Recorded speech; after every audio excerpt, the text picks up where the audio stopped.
नमस्कार, स्वागत है हमारे यूट्यूब चैनल एग्ज़ाम सिटी में। बात करेंगे यूपी स्वास्थ्य कार्यकर्ता 2800 ग्रेड पे को लेकर के। तो इससे पहले अभी तक हमारे यूट्यूब चैनल एग्ज़ाम सिटी को आप लोग सब्सक्राइब नहीं किए हैं तो प्लीज़ सब्सक्राइब कर लीजिए, साथ में बेल आइकन प्रेस कर लीजिए ताकि हर लेटेस्ट वीडियो के नोटिफिकेशन आप सभी को मिलते रहें। तो यूपी स्वास्थ्य कार्यकर्ता को 2800 ग्रेड पे देना सरकार की मजबूरी बन गई है, उनके गले की फांस बन गई है। आपको इस वीडियो के माध्यम से मुख्यमंत्री को पत्र दिखाएंगे कि मुख्यमंत्री को पत्र भेजा गया है और इंटरमीडिएट 2 वर्ष डिप्लोमा के साथ तुलनात्मक अध्ययन भी करेंगे कि किसको मिलना चाहिए 2800 ग्रेड पे और किसको नहीं मिलना चाहिए। तो पूरे वीडियो तक बने रहें, वीडियो को लाइक और शेयर करना ना भूलें। तो आइए वीडियो शुरू करते हैं। तो 2800 ग्रेड पे का मामला हाई कोर्ट सिंगल बेंच में फाइनल हो गया था। सरकार डबल बेंच में स्पेशल अपील डाल दी है और उस पर भी एक डेट में सुनवाई हो चुकी है। 9 तारीख को फिर सुनवाई लगा हुआ है और फिर इधर ये लेटर के माध्यम से मुख्यमंत्री को समझाया जा रहा है कि 2800 ग्रेड पे क्यों देना मजबूरी है। तो आइए लेटर देख लेते हैं क्या है। यहाँ आप देखें, basic health workers association Uttar Pradesh Lucknow, शासन द्वारा मान्यता प्राप्त कार्यालय 719 विकास नगर खूबपुर सीतापुर उत्तर प्रदेश। 29/8/2024 को ये लेटर लिखा गया है। देखिए, सेवा में माननीय मुख्यमंत्री जी उत्तर प्रदेश सरकार लखनऊ और द्वारा महानिदेशक परिवार कल्याण उत्तर प्रदेश लखनऊ। विषय क्या है? माननीय उच्च न्यायालय के आदेश दिनांक 4/7/2023 का अनुपालन सुनिश्चित कराने तथा स्वास्थ्य कार्यकर्ता एवं स्वास्थ्य पर्यवेक्षक महिला पुरुष की वेतन विसंगत दूर किए जाने के संबंध में। अब इस लेटर में सारी प्रक्रिया लिखी गई है कि कोर्ट में कब आदेश आया है और कैसे क्या है। पूरा इसमें सारा ब्यौरा लिखा हुआ है कि स्वास्थ्य पर्यवेक्षक को कितना वेतन मिलना चाहिए 4200 ग्रेड पे के अंतर्गत और स्वास्थ्य कार्यकर्ता महिला को कितना मिलना चाहिए।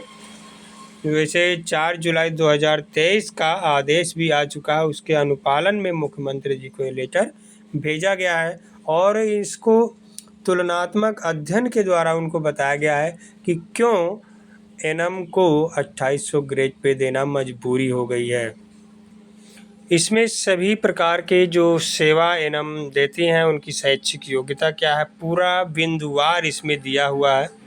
बिंदु 1 से देखें तो शासनादेश दिनांक 23/7/1981 के माध्यम से यूनिपर्पज योजना में कार्यरत हेल्थ वर्कर को एकीकृत करते हुए बहुउद्देशीय योजना लागू करके स्वास्थ्य कार्यकर्ता एवं स्वास्थ्य पर्यवेक्षक पुरुष महिला संवर्ग परिभाषित किया गया।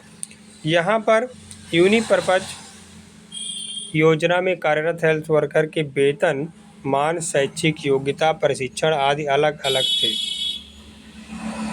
बहुउद्देशीय योजना में पदनाम, शैक्षिक योग्यता, प्रशिक्षण, कार्यक्षेत्र आदि की समानता होने पर समान कार्य समान वेतन की मांग सभी सदस्यों द्वारा की गई, परंतु उस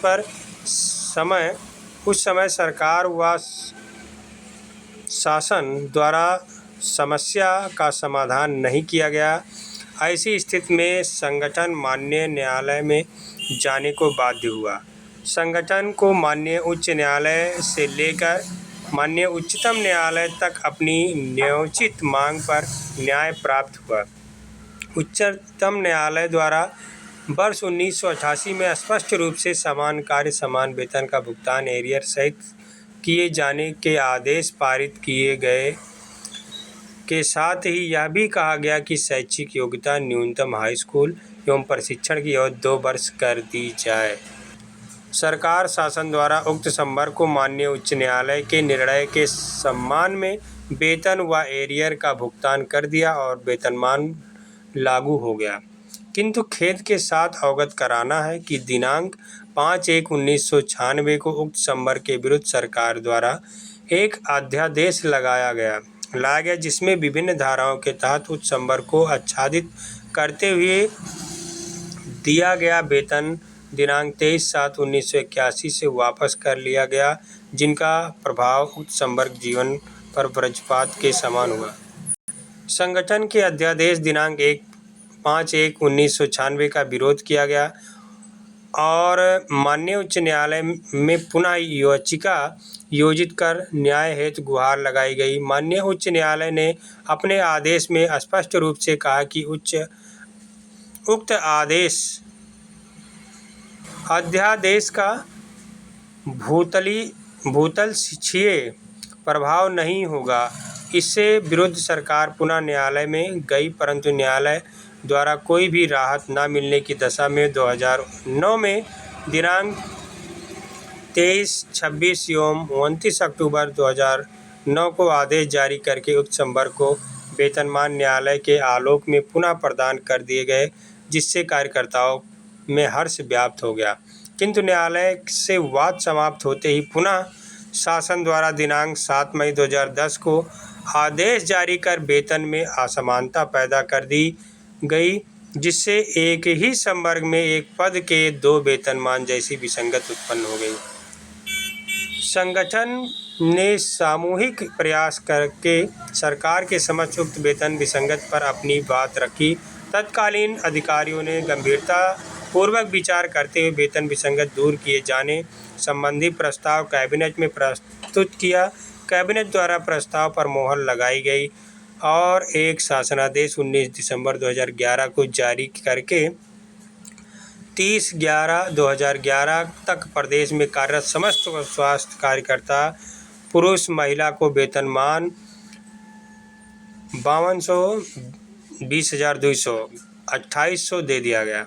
किंतु 1 दिसंबर 2011 से नियुक्त होने वाले स्वास्थ्य कार्यकर्ता पुरुष महिला को पुनः वेतनमान 5200, 20,200 ग्रेड पे रुपया 2,000 ही दिया जा रहा है। इसी के विरोध में कुछ स्वास्थ्य कार्यकर्ता पुरुष महिला पुनः न्यायालय में गए और अपना पूरा पक्ष रखा। माननीय न्यायालय ने पुनः दिनांक 4 जुलाई 2023 को निर्णय पारित कर वेतन 2800 ग्रेड पे का एरियर भुगतान 4 माह करने का आदेश दिया। 4 माह में करने का आदेश दिया।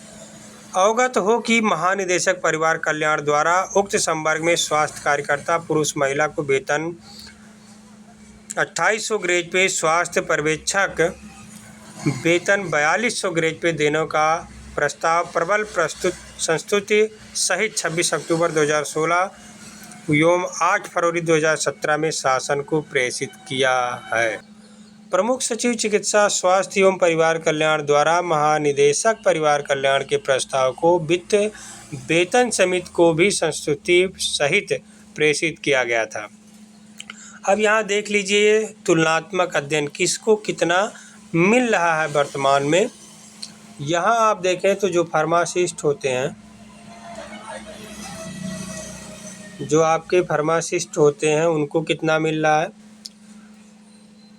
इंटरमीडिएट और 2 वर्ष की डिप्लोमा है 2800 ग्रेड पे, लेकिन 2 वर्ष बाद वही 4200 ग्रेड पे हो जाता है।